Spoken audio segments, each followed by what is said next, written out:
This story is about 10 rather close relations of ours who seem to get into almost exactly the same kind of trouble we do. All 10 of these jolly characters lived in the same neighborhood and were all good friends, generally speaking. Each of them had a bicycle, and each took care of his bicycle in exactly the way he took care of himself.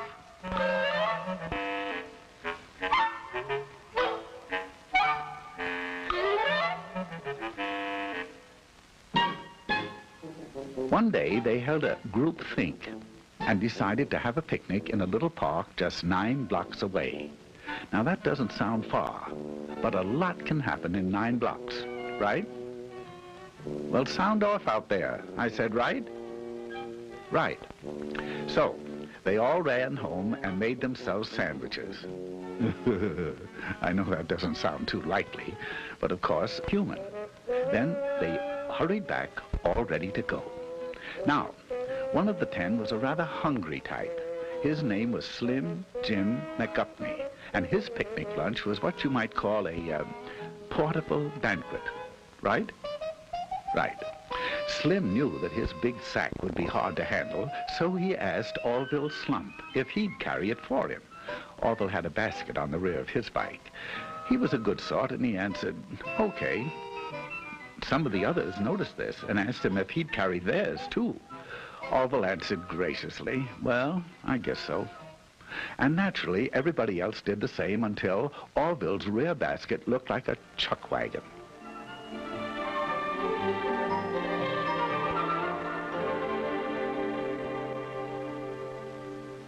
At last, they were ready to go, and at a given signal, they went.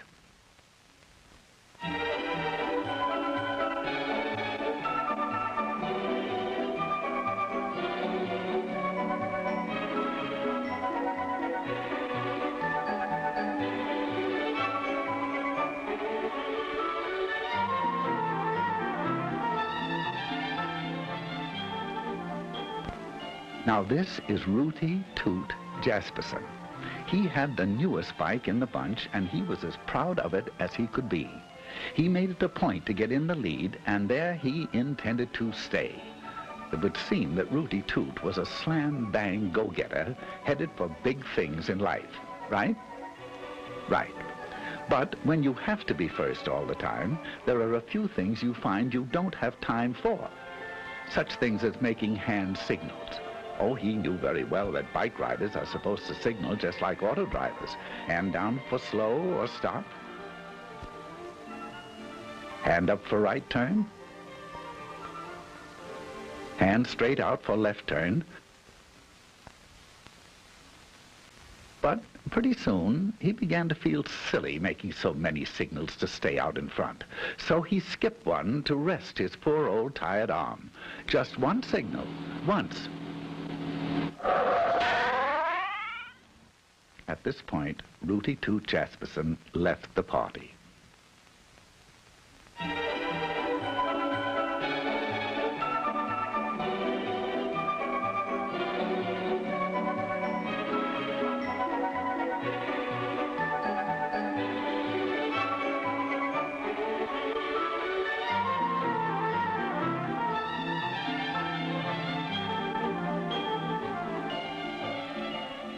This charming little thing was actually christened Tinkerbell McDillingfiddy.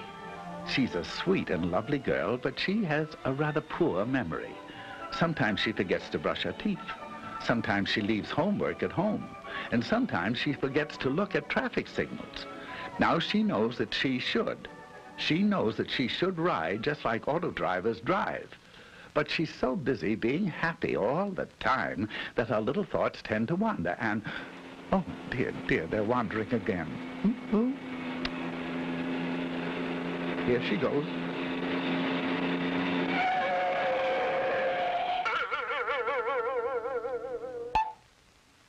Exit Tinkerbell McDillingfiddy.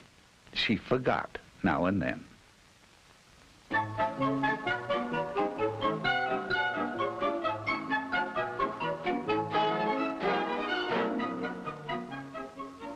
Now, let me introduce Philip Flugel. He's a star athlete, the president of his class, an honor student, and he has the handsomest profile in school. Just look at it, will you?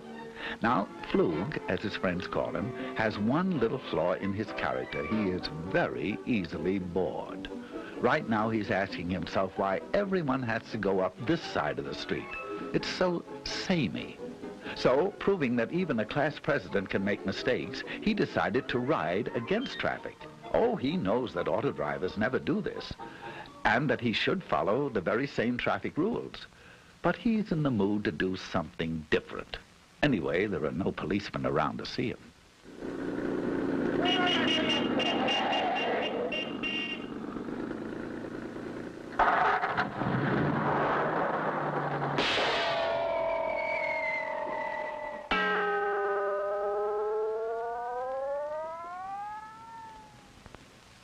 Philip Flugel is no longer bored.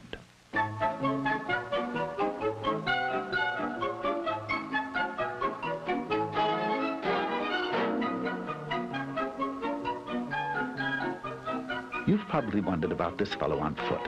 Well, his name is Mosby Pomegranate. He is splendid in dramatics, but he works so hard memorizing his lines that he doesn't get around to a lot of other things.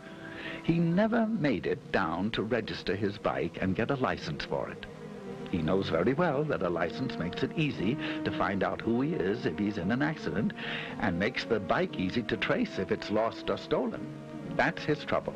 Last week, while he was rehearsing the lead in King Kong, someone rode off with his bike. He went to the police, but of course they couldn't help him since it had no license or registration. He stomped out of the police station angrily, and he's been stomping ever since.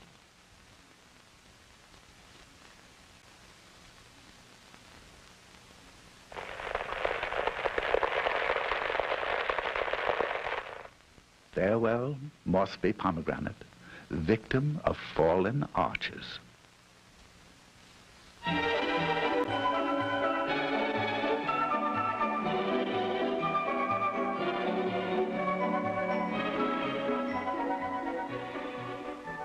If you look carefully, you'll see Trigby Phipps. He's the smaller one in Eclipse, trying to make that bike go. His passenger is an old friend of ours, Slim Jim McGuffney. Slim Jim's bike recently collapsed from the effects of his diet, and Trigby, being a nice little fellow, agreed to ride him. Now, he knows that no auto driver would drive with a passenger in his lap. He also knows that you can't see ahead very well with someone on the handlebars, and that you can't control the bike well, and that you can't make signals either. Furthermore, it is tiring. Right? Right.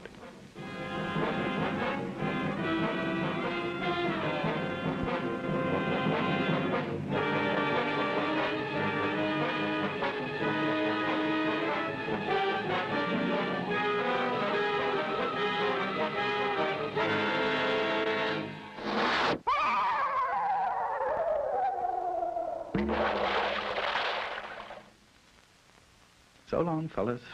There seems to be a flaw in the buddy system.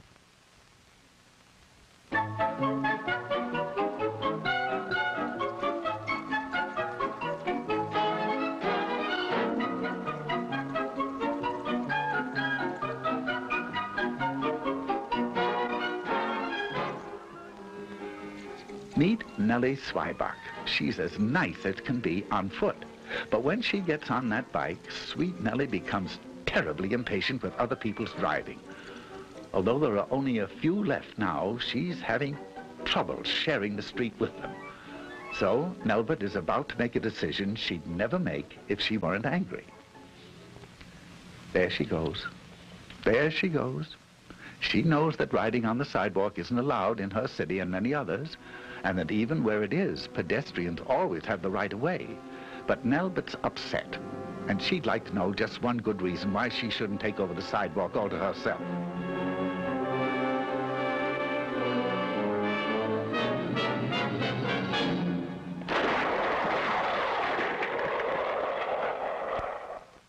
Nelbert Zweibach got her one good reason.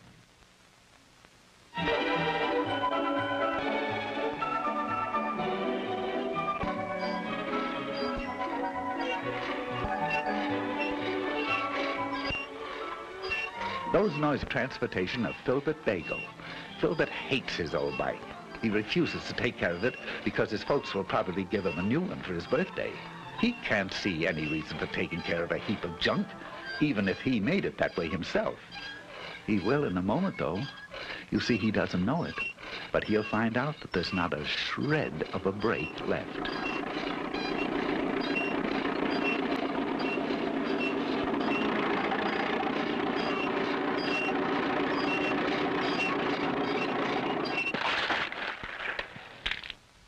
Now, Filbert would be the first to agree that if it's worth riding, it's worth taking care of. Right? Right.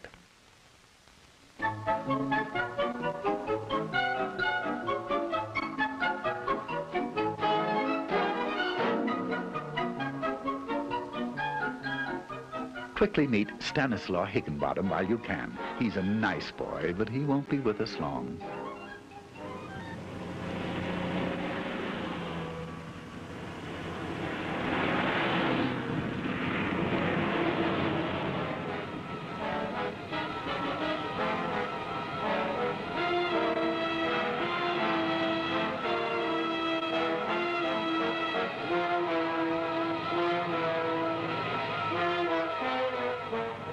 You are now looking straight at Stanislaw Higginbottom. He has neither lights nor reflectors.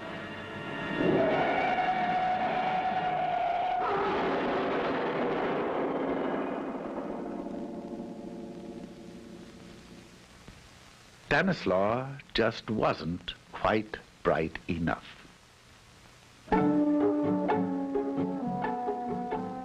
All of which leads Orville.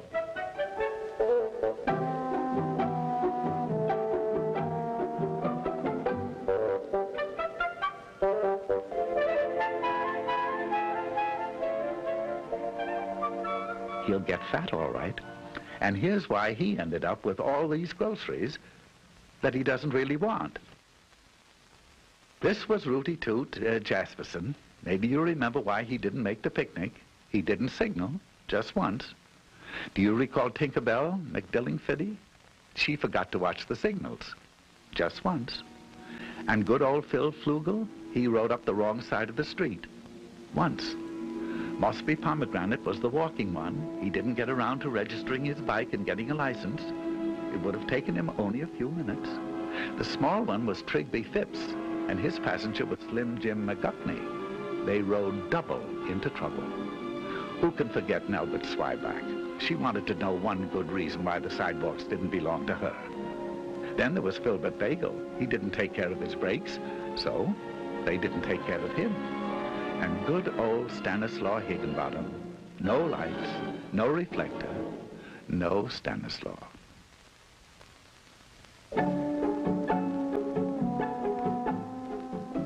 So that's why Orville Slump is picnicking alone today. He watched the signals, he obeyed traffic signs, he made hand signals, he rode alone, he stayed on the right side of the street, got a license, rode just like auto drivers drive, and kept the brakes and all in good condition. And he got fat. Of course, it was very lonely, but not as lonely as this.